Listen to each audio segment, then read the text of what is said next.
Good evening and welcome back to Twin State Sports. I'm Bailey Wilborn. 8th-ranked Mississippi State's baseball team just keeps on rolling as they get a convincing 21-8 win over ULM. Center fielder Jake Mangum had 5 hits in the win, and Dustin Skelton led the team with 6 RBIs. The Bulldogs used 8 different pitchers in the game, with Brandon Smith getting the win. Mississippi State will travel to Knoxville this weekend as they take on the Tennessee Volunteers. Coach Lemonis says that they have to play their best. Yeah, it's not a typical Tennessee team. They got a new head coach last year. They've done a really good job of developing that pitching staff. It's one of the better pitching staffs in the country. They're all older. They've been around. It's some really talented arms, and then it's an athletic speed team who puts a lot of pressure on you. So we'll have to be at our best. The University of Southern Mississippi has hired their new director of athletics, Jeremy McClain. McClain returns to USM from Troy University, where he served as the athletic director there since 2015. Previously, McClain oversaw day-to-day operations as deputy director of USM Athletics Department. McClain shares Southern Miss's expectations that their kids will graduate with their degrees and championship rings. Now to the MLB. Before the Braves took on the Cubs last night, they received their individual awards for their outstanding play last season. Ender Inciarte, Freddie Freeman, and Nick Markakis all received their Gold Gloves. Markakis also collected his Silver Slugger Award, and Freeman his NL Defensive Player of the Year award.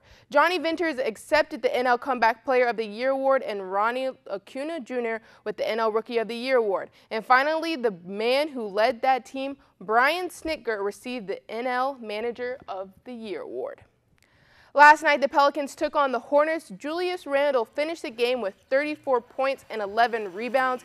However, Kemba Walker seemed to be too much for the Pelicans to handle late. Walker scored 21 of his 32 points in the final 10 minutes. Anthony Davis missed his 4th straight game with back spasms, and the Pelicans lose 109-115. After the game, the Pelicans coach had high praise for Walker's performance.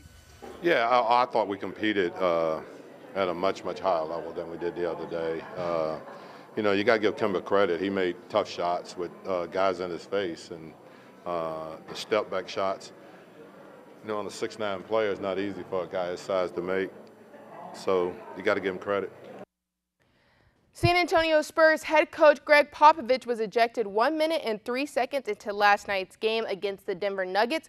Pop shot out of his chair on the bench, complaining, and then called a timeout and continued to protest a non-call with an official. Pop was then hit with a double technical and shown the door for the fastest ejection this season. Popovich is the first head coach to be ejected within the first 2 minutes of a game since Flip Saunders was tossed 145 into a game back in 2012.